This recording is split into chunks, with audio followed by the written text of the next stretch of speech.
Halo teman-teman dan ibu dosen sekalian, perkenalkan nama saya Familia Hentiananggia, NIM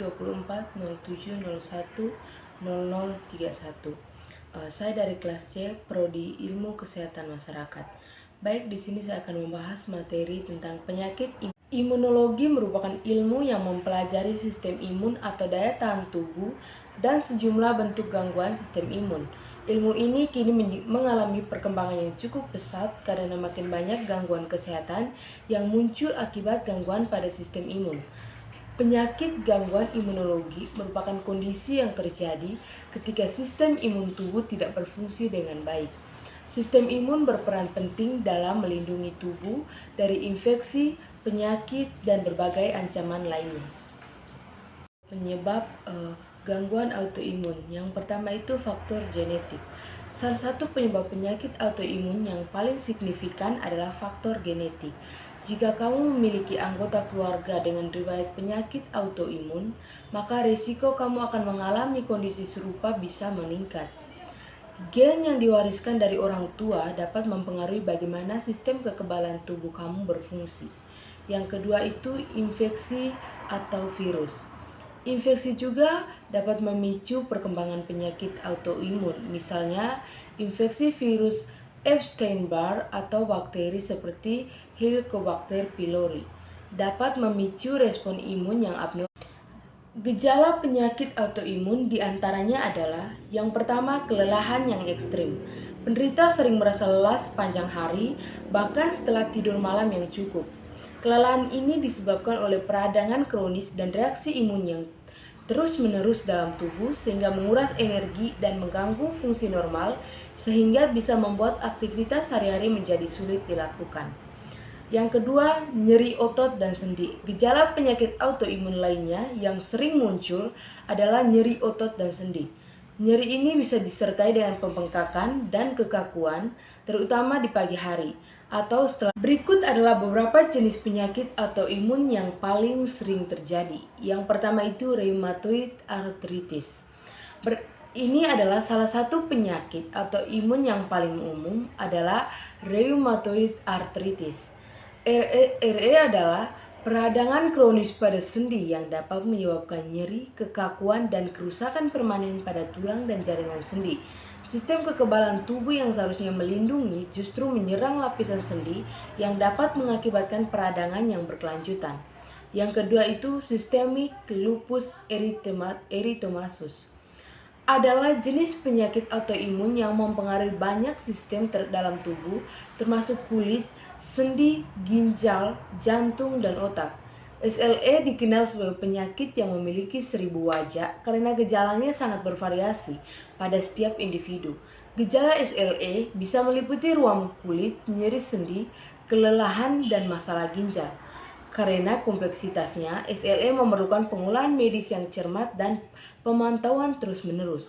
Yang ketiga, multiple sclerosis adalah jenis penyakit autoimun yang menyerang sistem saraf pusat termasuk otak dan sumsum tulang belakang. Pada MS, sistem kekebalan tubuh menyerang myelin, yaitu lapisan pelindung di sekitar serabut saraf yang menyebabkan gangguan dalam transmisi sinyal saraf. Hal ini bisa mengakibatkan gejala seperti gangguan penglihatan, masalah keseimbangan, kelemahan otot, dan kesulitan koordinasi. MS seringkali muncul pada usia muda dan dapat berkembang menjadi parah seiring waktu. Yang keempat itu tipe 1 diabetes mellitus. Ini adalah jenis penyakit autoimun di mana sistem kekebalan tubuh menyerang dan menghancurkan sel-sel beta di pankreas yang bertanggung jawab untuk memproduksi insulin. Tipe 1 diabetes biasanya didiagnosis pada anak-anak dan dewasa muda, dan mereka yang menderita kondisi ini perlu mengolah kadar gula darah mereka dengan insulin sepanjang hidup. Yang kelima, celiac disease. Jenis penyakit autoimun yang dipicu oleh konsumsi gluten protein ditemukan dalam gandum, barley, dan rye. Ketika seseorang dengan celiac disease mengonsum gluten, sistem kekebalan tubuh bereaksi secara berlebihan dan menyerang lapisan usus kecil. Gejala celiac disease dapat mencakup diare, penurunan berat badan, kembung, dan malnutrisi. Yang keenam, Graves disease. Ini adalah jenis penyakit autoimun yang menyebabkan tiroid memproduksi hormon tiroid secara berlebihan, suatu kondisi yang dikenal sebagai hipertiroidmi. Pada penyakit ini, antibodi yang disebut tiroid stimulating imun merangsang tiroid untuk bekerja secara berlebihan. Berikut klasifikasi hipersensitivitas. Yang pertama, reaksi hipersensitivitas tipe 1.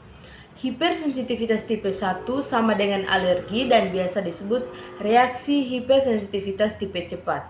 Disebut cepat karena merespon tubuh muncul dalam waktu kurang dari 1 jam setelah terpapar alergen.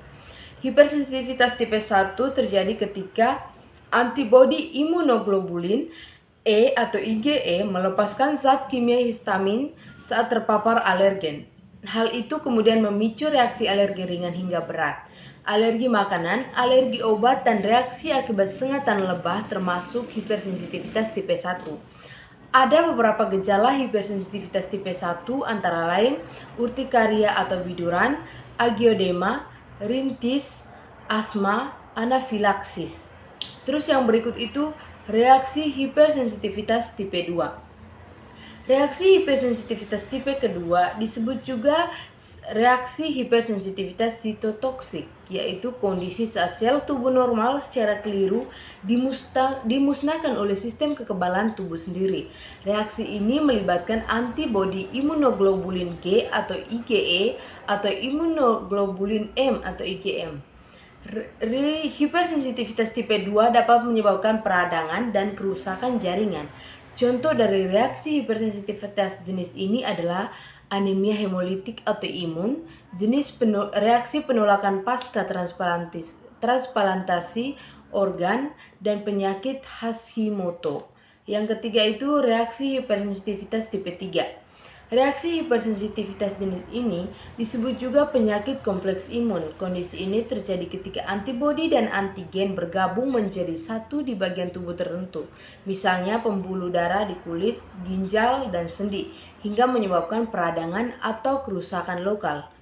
Reaksi hipersensitivitas tipe 3 umumnya muncul 4-10 hari setelah terpapar antigen. Contoh penyakit yang terjadi karena reaksi hipersensitivitas tipe 3 adalah lupus, glomerulonefritis, dan rheumatoid arthritis. Yang berikut itu reaksi hipersensitivitas tipe 4. Reaksi hipersensitivitas tipe 4 disebut sebagai reaksi hipersensitivitas tipe lambat karena reaksinya relatif lebih lama daripada tipe hipersensitivitas lain. Pada tipe hipersensitif 4 yang berperan dalam menyebabkan reaksi alergi adalah sejenis sel darah putih yang disebut sel T. Contoh hipersensitivitas tipe 4 adalah dermatitis kontak dan berbagai bentuk reaksi hipersensitivitas akibat obat-obatan. Baik, melihat banyaknya reaksi hipersensitivitas yang biasa terjadi, penanganan yang dilakukan pun tergantung pada jenis reaksi hipersensitivitas yang diderita. Oleh karena itu, konsultasikan ke dokter jika Anda mengalami gejala dari hipersensitivitas agar bisa mendapatkan penanganan yang lebih tepat. Itu adalah patologi penyakit akibat alergi dan hipersensitivitas. Yang pertama itu gejala. Gejala alergi umumnya muncul beberapa saat hingga jam setelah tubuh terpapar alergen. Gejala alergi yang umum dirasakan antara lain yang pertama itu ruam kemerahan pada kulit. Yang kedua itu bersin dan batuk. Yang ketiga sesak nafas. Yang keempat bengkak pada bagian tubuh yang terpapar alergen, misalnya wajah, mulut, lidah, dan tenggorokan. Yang kelima itu mata merah dan gatal, berair dan gatal. Yang keenam itu mual, muntah, sakit perut, dan diare. Itu adalah penyebab alergi dan hipersensitivitas. Beberapa alergen yang memicu terjadinya alergi pada tubuh adalah yang pertama makanan tertentu seperti makanan laut, susu, telur, terutama telur putih telur, dan kacang-kacangan. Yang kedua itu bulu hewan, terutama dari hewan peliharaan seperti kucing dan anjing. Yang ketiga itu tungau, debu, dan jamur. Yang keempat serbuk sari dan rumput liar. Yang kelima itu gigitan serangga, misalnya sengatan lebah. Yang keenam itu obat-obatan tertentu. Macam-macam alergi. Alergi tidak hanya terbatas pada kulit. Berikut adalah beberapa jenis alergi yang umum terjadi. Yang pertama itu alergi makanan. Reaksi terhadap makanan tertentu seperti kacang, susu, telur, atau seafood. Gejalanya bisa berupa gatal-gatal, bengkak, atau gangguan pencernaan. Yang kedua, alergi musiman atau hay fever. Disebabkan oleh serbuk sari, debu, atau spora jamur.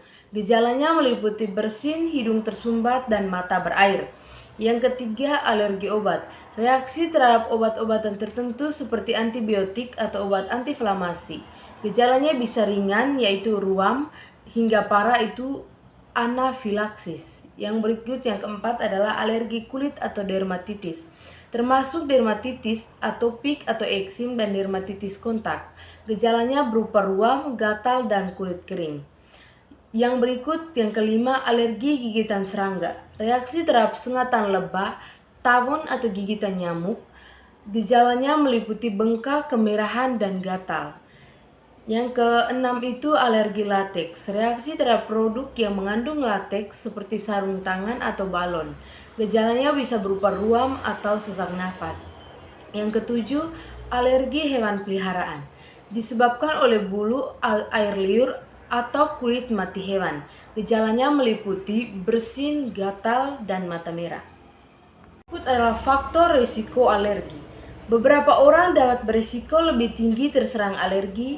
Hal ini dapat dipicu karena beberapa faktor seperti berikut. Yang pertama, faktor keturunan. Alergi cenderung menurun dalam keluarga. Seseorang yang memiliki anggota keluarga dengan riwayat alergi atau asma akan berisiko lebih tinggi terkena alergi. Yang kedua itu faktor lingkungan. Semakin sering dan semakin lama seseorang terpapar alergen tertentu, kemungkinan untuk mengalami alergi akan semakin tinggi. Yang ketiga itu faktor usia. Anak-anak di bawah 18 tahun lebih rentan terkena alergi sebab paparan sistem kekebalan tubuh mereka terbatas dan masih dalam tahap perkembangan.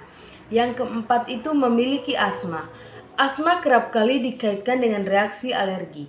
Jika seseorang menderita asma, risiko mereka terkena alergi meningkat karena asma dapat memicu gejala alergi dan sebaliknya. Baik teman-teman, itu saja materi yang dapat saya sampaikan. Semoga bermanfaat untuk kita semua.